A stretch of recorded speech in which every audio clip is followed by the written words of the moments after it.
I thought I'd seen everything in this job until I dug up a grave I swear I already filled yesterday. My name's Daniel Mercer. I work as a gravedigger out in rural Maine, deep where the pine trees grow too close together and the fog never really feels like it lifts, just moves around like it's avoiding something.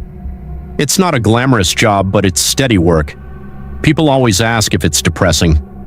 Honestly, most days it's just quiet. Too quiet sometimes. That's why I say the dead are easy to work with. They never complain. Usually. I've been doing this long enough that the ground feels familiar under my boots. Same tools, same routine, same patches of earth that all start to look alike after a while. My coworker Mike likes to joke that I talk to the graves like they're customers at a diner.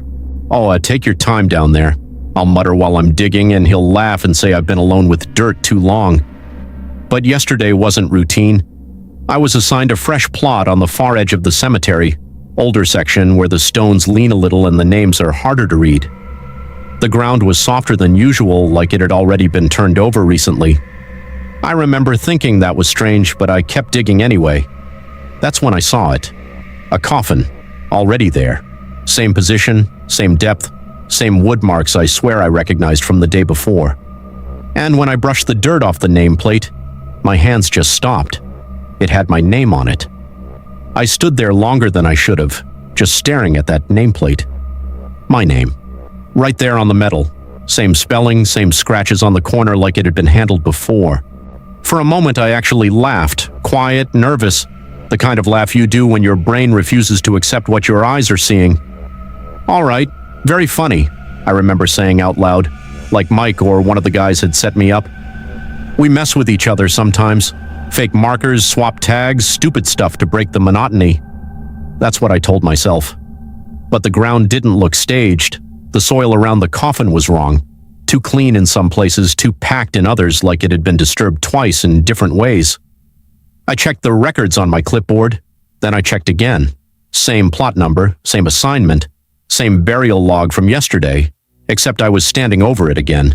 And that's when the quiet started to feel heavier. No wind in the trees, no birds.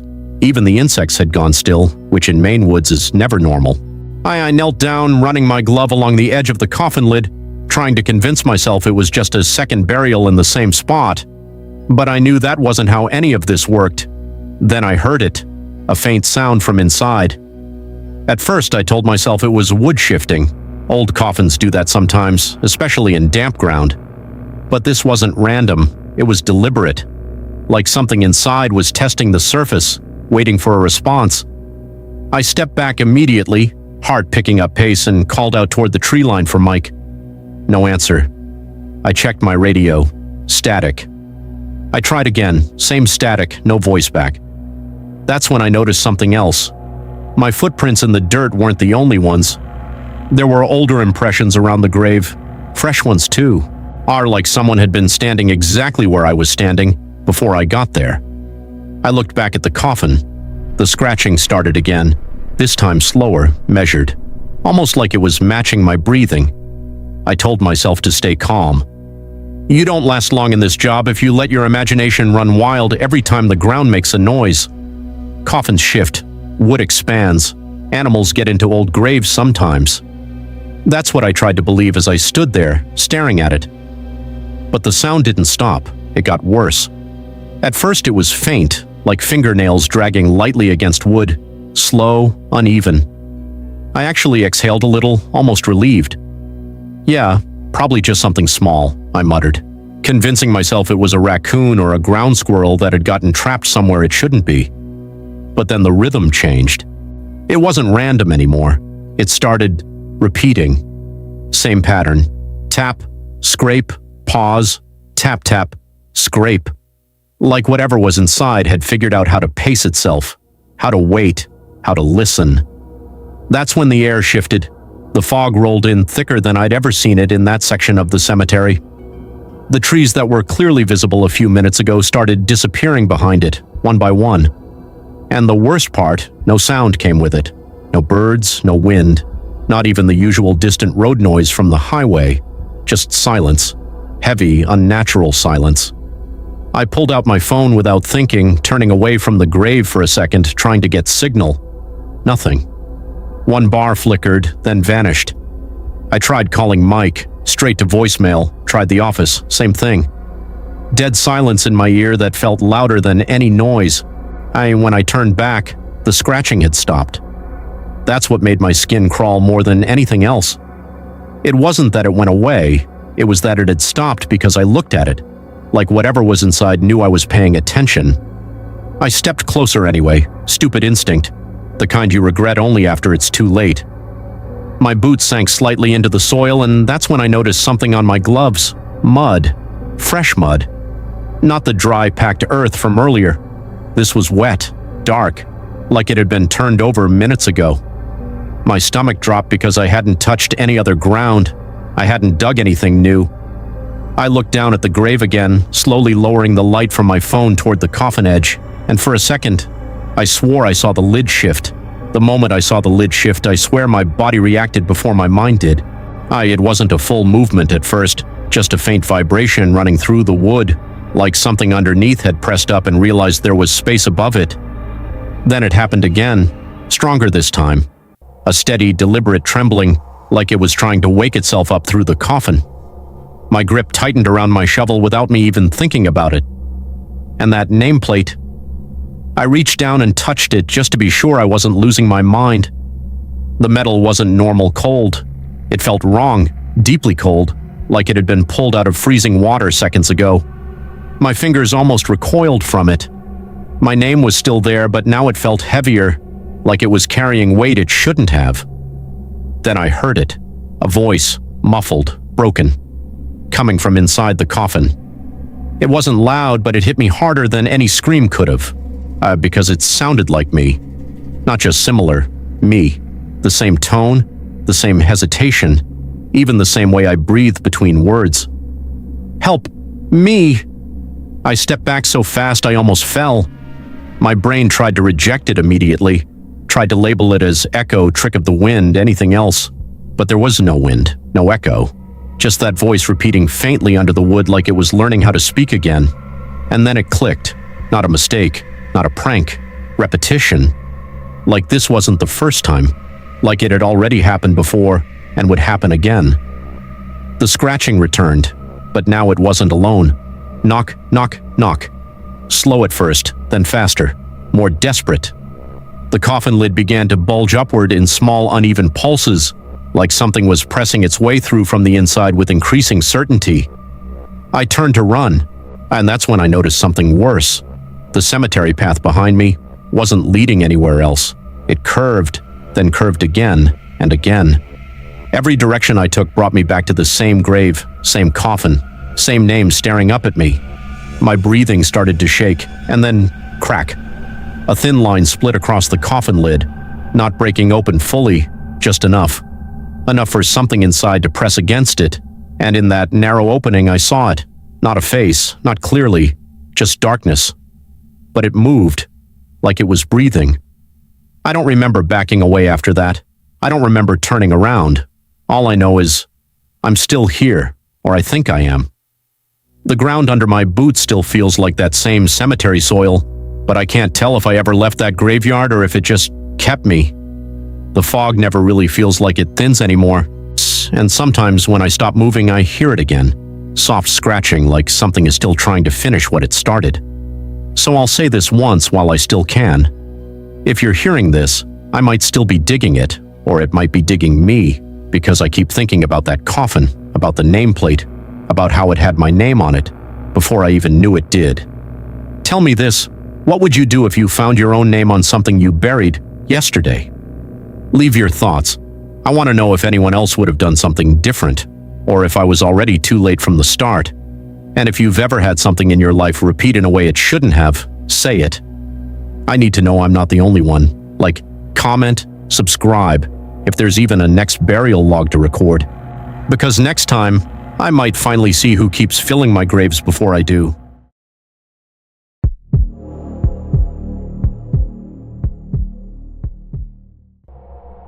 I've buried hundreds of people, men with medals on their jackets, women whose families cried so hard they could barely stand, babies no bigger than my forearm, but only one ever came back to watch me work. My name is Walter Briggs. I'm 52 years old, and for more than 20 years I made my living opening ground folks spend their whole lives trying to avoid. Grave digging isn't glamorous work. Nobody claps when you do it right. Nobody notices you unless you're late. But it's honest work, and quieter than most jobs. Like I always tell people, my neighbors never complain. Now whenever people hear what I do, they ask the same question with that half smile on their face. Walter, you ever seen a ghost out there? And I'd laugh every time. I'd tell them ghosts are for movies, campfires, and people who can't handle dark rooms. Cemeteries are just land, stones, dirt, roots, names, that's all. At least that's what I believed back then. The cemetery sat just outside Savannah, Georgia. Old place, older than anybody visiting it. Twisted oak trees leaned over the graves like they were listening. Long ropes of Spanish moss swayed even when the air stood still. At night, fog crawled low across the ground and wrapped around the headstones till they looked like teeth in smoke. And every night, right after midnight, the crickets would stop all at once. No warning, no sound fading out. Just silence. I used to think that silence was nothing, just nature being nature. Then the little girl in the white dress started waiting by grave 42. The night I first saw her, a thunderstorm had torn through the county so hard it uprooted fences and split one of the old maples near the front gate. Funeral schedules were pushed back, families upset, phones ringing all day. By evening, I was told to prepare a grave that should have been finished hours earlier. So there I was, close to midnight, standing knee-deep in wet clay with a shovel in my hands and moonlight sliding through broken clouds. Everything was slick, dirt heavy as concrete. My boots kept sinking with each step. Water dripped from branches overhead and tapped the stones around me like fingers. I remember muttering to myself that dead folks always had terrible timing. Then I felt it, that feeling you get when someone is watching you. I looked up, expecting maybe the caretaker, maybe a late mourner who'd wandered in. But standing on the far side of the open grave was a little girl. She hadn't been there a second earlier. I'd swear that on my own name. She was barefoot, toes pale against the black mud. A white dress hung to her knees, the bottom stained brown and wet. Her hair looked soaked, hanging in strings across her face, and her hands were folded neatly in front of her like she'd been taught good manners. She spoke so softly I nearly missed it. "Is he here yet?" I set the shovel down and told her she needed to go home. Cemetery's no place for a child, especially after midnight. I asked where her mother was, where her family was, who brought her there. She tilted her head just a little. "I'm waiting for my father." I turned full circle, scanning the rows of graves, the gate, the road beyond the fence. No headlights, no voices, no movement anywhere. Then I looked down at the rain-soaked ground around her. There were no footprints, not one, only mine leading to the grave. Tell me honestly, what would you do if a child appeared alone in a cemetery after midnight? I told myself there had to be an explanation, a child sneaking in, a family playing some cruel joke. My mind reached for anything ordinary and held on to it hard, but the next night when I came back to finish another plot, she was there again. Same spot, same white dress, same folded hands. She stood beside grave 42 as if she'd never moved at all. Moonlight caught the side of her face, but her eyes stayed hidden behind that damp curtain of hair. I hadn't even set my tools down before she asked it again. "Is he here yet?" I said nothing that time. My throat had gone dry. Night after night, see, it continued. If I arrived at dusk, she was waiting. If I arrived after midnight, she was already there. She never waved, never walked toward me, never seemed to breathe. And I noticed something else that crawled under my skin the longer I watched her. She almost never blinked. Not normal blinking, anyway. Sometimes a whole minute would pass, then two, and her eyes would stay fixed in the dark behind her hair. She also never moved unless I spoke first. Not a shift of the shoulders, not a sway from the wind. She was still in a way living people never are, and sometimes when the fog rolled in thick, she'd hum to herself. A soft little tune, slow, gentle. The kind mothers used to sing decades ago when houses still had rocking chairs on porches. I hadn't heard that lullaby since I was a boy. By the fourth night, I went straight to Mr. Lawson, the cemetery caretaker. Old man had worked those grounds longer than I'd been alive. I described the girl, the white dress, the muddy hem, the question she kept asking. The color drained out of his face so fast I thought he might faint. He sat down hard and said, "No." Then quieter, "No, that can't be." He told me 30 years earlier, a 6-year-old girl named Emily Harper vanished during her father's funeral. Whole town searched for her till dawn. They found her body 2 days later near the creek behind the cemetery. She was buried on the grounds. I laughed when he finished, not because it was funny, because fear makes fools of men. I told him somebody was messing with me, had to be. That night I walked to the child section with a flashlight shaking in my hand. I found the stone half covered in moss, on Emily Harper, beloved daughter. Cold air touched the back of my neck, then a whisper right behind me. He never came. I turned so fast my light flew from my hand. She was standing inches away. The next morning I was ready to quit, hands shaking, stomach turned, sleep gone. But before I could speak to anyone, an envelope was dropped on my desk. Burial papers delayed from another county after the storm. Standard forms, standard name. Until I read it, Thomas Harper. My whole body locked up. Same surname, same family name carved into that child's stone. I dug through old office records with fingers that barely worked. There it was in yellowed reports. Thomas Harper, father of Emily Harper, disappeared the night his daughter was found. Some said grief drove him mad. Some said guilt sent him running. He was never seen again. And the grave I had spent 3 nights opening, Grave 42, was prepared for him. That evening I stood beside the hole as the sky darkened. Wind tore through the cemetery hard enough to bend branches. Headstones whistled with it. Then the dirt walls of the grave began to crumble inward on their own, sliding down in heavy sheets, though nothing touched them. Emily stood at the edge, dress fluttering, smiling for the first time. A child's smile should bring comfort. That one did the opposite. She looked at me and whispered, "You found him." From between the rows of graves came movement. A thin old man staggered forward, clothes caked in mud, beard tangled, eyes stretched wide with terror. He smelled of swamp water and rot. "Emily!" he croaked. Then louder, breaking into a scream. "Emily!" She lifted one small hand and pointed at him. Something seized the man from behind. Nothing visible, just force. He clawed at the air, heels carving trenches in the mud as he was dragged backward. His scream split the night. Then he dropped into the open grave. I ran to the edge, and there was no hole, just flat earth, smooth, untouched, as if no grave had ever been there. I quit grave digging a week later, 20 years of lowering strangers into the earth, and I walked away without looking back. People asked why. I told them my back was bad. Easier than telling the truth. Easier than explaining that some promises wait longer than the living do. Emily never appeared again.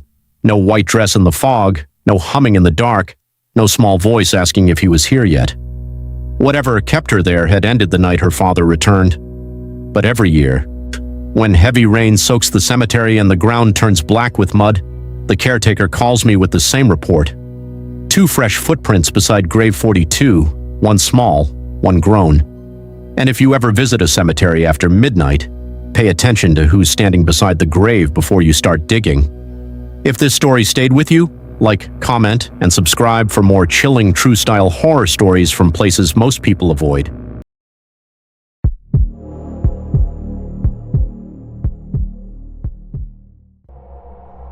I've buried only the dead. At least that's what I believed until the night I buried a man who arrived already knowing his grave. My name is Daniel Cross. I'm a grave digger in rural Louisiana, out past where the streetlights thin out and the swamp starts to take over everything man tries to build.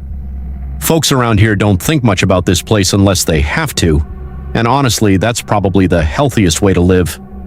Most people imagine my job is something out of a horror film, shovels flying, wind howling, maybe some figure standing in the fog. Truth is, it's usually just me, the ground, and the sound of insects arguing with the night. No music, no audience, just work that doesn't care how you feel about it. I work night shifts sometimes, not because I enjoy it. But because the cemetery gets backed up and the Louisiana heat in the daytime can turn digging into something close to punishment. So I come out when everything cools down, when the air stops moving so fast, and even the trees feel like they're listening more than growing. My coworkers used to say I've got one of those jobs where you start talking to yourself just to make sure you still can. I laughed at that because honestly, they're not wrong. You spend enough time out here and your own voice starts sounding like company. What I deal with most nights is routine. Old fences that don't close right, rusted gates that scream when you touch them, dirt that either gives up too easy or fights you like it's holding something in. And the cemetery itself sits between the edge of town and the swamp line, where moss hangs off trees like forgotten fabric, and the ground never really dries no matter how long the sun stays out. Cicadas are constant here. Not occasional, not soft, constant like they've been assigned to keep the place from ever being truly silent. Every so often a train passes far off in the distance. You don't see it, just hear it stretching through the dark like it's dragging time behind it. I won't pretend I'm the superstitious type. You hear enough local stories in a place like this and you learn to separate fear from habit. But there are nights where the air doesn't feel empty, even when nothing is moving. And that's the part people don't really understand about silence out here. It doesn't always mean nothing is there. And sometimes it just means whatever is there hasn't decided to show itself yet. Out here, the job itself follows a rhythm you can almost set your watch to. Most nights, I'm not waiting for anything strange, I'm responding to calls. Emergency burials happen more than people think, especially in small towns like this where families don't always want to wait for mourning or paperwork or anything that feels too official. Death here still carries old habits with it. People want things done quickly, quietly, and sometimes privately. And then there are the requests that don't get questioned out loud. Some families insist the grave must be dug at night. They'll say it's tradition or that it brings peace to the departed. I've heard all kinds of reasons over the years and I stopped arguing with most of them. In places like this, the superstition isn't something people admit to, it's something they follow. Even the animals seem to agree with it in their own way. Dogs that roam freely during the day will refuse to go anywhere near the cemetery once the sun drops. I've watched them stop at the gate, tails low, staring like there's an invisible line they refuse to cross. Nothing forces them in, they just won't come. The ground here has its own moods too. There are plots that feel normal, easy enough to work through. And then there are others where the soil feels heavier. Not physically different in any obvious way, but like it resists the idea of being opened, like it's holding on to something it doesn't want disturbed. I've learned not to talk about that part too much. People already think this job comes with enough imagination attached to it. For me, I keep it simple. A grave isn't just a hole in the dirt, it's the last place someone will ever occupy in this world. I treat it like a final home. That mindset keeps me steady when the work gets long, when the night stretches out further than it should, when the silence starts pressing in a little too close. Still, I won't pretend it doesn't get to me sometimes. There's a kind of loneliness that comes with standing in a cemetery at night, surrounded by names you'll never know anything about except what's carved into stone. You start realizing how many stories end without anyone left to tell them properly. And on nights like that, even the air feels like it's remembering things you weren't around to see. It was around 3 a.m. when I first saw him. No headlights cut through the gate, no car engine fading out, no footsteps on gravel announcing a visitor. He was just there, standing between the rusted cemetery gateposts like he had been placed there rather than arrived. A man in a black suit, perfectly clean, not a wrinkle, not a stain. That alone was wrong for this place, because even the living don't stay clean out here for long. The air, the dirt, the humidity. Everything leaves its mark eventually.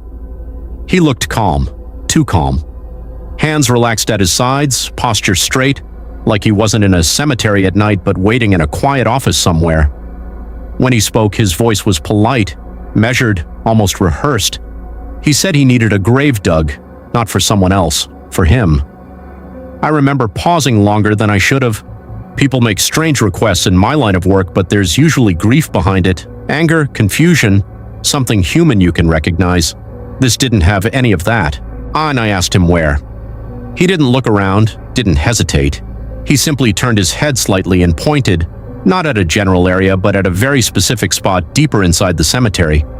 like he already knew the layout better than I did. That's when I started paying attention in a different way. I told him I needed payment up front. Standard procedure, nothing unusual. He reached into his coat and handed me cash. Crisp bills, clean edges, no fold marks, no wear. But when I took them, I noticed something that made my grip tighten without meaning to. They felt cold. Not just cool from the night air, cold in a way that didn't match anything living. He didn't react to my hesitation, just stood there watching me like this was already decided. That's when I really looked at him. He didn't look sick, didn't look drunk, didn't look alive either. And I don't mean that in some poetic way. I mean there was something missing in the way he stood there, like the normal weight people carry in their presence wasn't there at all. He repeated himself politely, said I would be done before dawn, then he added something I didn't like. He already knew I would say yes. So I took my tools, and I started walking toward the spot he chose, with the kind of question sitting in my head that I couldn't answer out loud. What would you do if someone asked you to dig their grave while they were standing right in front of you? I started digging. The first strike of the shovel into the ground sounded louder than it should have. Too sharp, too clean, like metal hitting something hollow instead of soil. Out here at night, sound usually gets swallowed quickly, but this time, every scrape, every lift of dirt, on every drop back into the growing pile, it all carried. The fog started to shift as I worked, not drifting the way fog normally does in Louisiana nights, not slow and lazy. This moved in closer around that exact spot, tightening like it had an interest in what I was doing. The rest of the cemetery stayed visible in the distance, rows of stones, trees, fences, but here it felt like the air was narrowing its focus. And he just stood there watching. No phone, no movement, no pacing, not even the small restless habits most people have when they're waiting. His eyes stayed fixed on me the entire time, like blinking would have been unnecessary. Every so often he would speak, quiet, calm. Almost perfect depth. I didn't respond. A few minutes later he said, "You're good at this." That one stuck in my head longer than it should have. And not because it was a compliment, but because it sounded like he was confirming something, not observing it. The ground itself started acting wrong as I went deeper. It was softer than it should have been, almost too willing to give way. But the smell, that's what I remember most. Damp earth is normal here, that's expected. But mixed into it was something else, a faint metallic edge, like old iron left too long in wet air. Something that didn't belong in soil that was supposedly untouched. And as I dug, I became aware of something else I couldn't explain properly at first. The other graves nearby felt closer. Not physically. The spacing hadn't changed, but the presence of them felt compressed, like the boundaries between them were shrinking in my mind. Like the cemetery was subtly leaning inward toward this one spot. At one point, I paused and looked up. He hadn't moved at all. But I had the clear, uncomfortable feeling that I wasn't the only thing being watched out here. Something beyond him. Something not standing where I could see it. I went back to digging. Eventually, I hit the depth he wanted. Exact, precise. Like a measurement had already been decided long before I arrived. I climbed out, dirt on my boots, breath steady but heavier than before.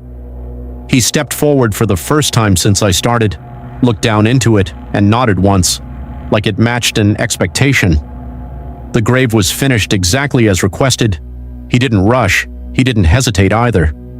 He simply looked at me, gave a small nod, almost like I had completed a task at a desk instead of digging a grave in the middle of a Louisiana cemetery at 3 a.m. Then he said, "Thank you." Polite, calm, like I had done him a favor. I remember standing there still holding the shovel, expecting him to leave or explain or do anything that made sense of what was happening. Instead, he stepped forward, down into the grave. No stumble, no second thought. Just one smooth step over the edge like it was a staircase he had used before. He lowered himself carefully, laid down flat on his back, and adjusted his suit like he was settling into bed. I should have said something. I didn't. My body just locked. He turned his head slightly to the side and looked up at me from inside the ground. Still calm, still polite. Then he reached beside him. There was nothing there, but he moved like there was, and pulled something over himself. A wooden cover. I swear I hadn't even seen it before that moment. He drew it shut from the inside, not slammed, not forced, just closed it like a door, and then nothing. No impact from inside, no shifting soil, no breath, no sound at all. That silence wasn't normal. Even the night sounds around us seemed to hesitate, like the entire cemetery had stopped to confirm what it just saw. I stood there waiting for something, anything, to break it. It didn't. My throat felt dry, my hands still gripping the shovel, but I couldn't move forward. I couldn't look closer. Something in me refused. So I left, fast. I didn't walk like a man finishing a job. I walked like someone who had stayed too long in a place that no longer wanted him there. I didn't report it. I didn't go back that night. But I did return the next morning. The grave was filled, fresh soil, smooth, settled, like it had never been opened at all. Like someone or something had already been there for days. No tools, no footprints, no sign of disturbance. Just silence pretending to be normal again. I stopped taking night jobs after that, but sometimes, when the wind is completely still and there's no reason for sound at all, I swear I can still hear dirt moving under the ground, like something is remembering where it's supposed to be. If you were me, would you have looked inside the grave? Comment what you think he was, and if you ever want to hear the rest of what this cemetery tried to show me, you know where to find me, because that wasn't the last time someone arrived already knowing where they'd be buried.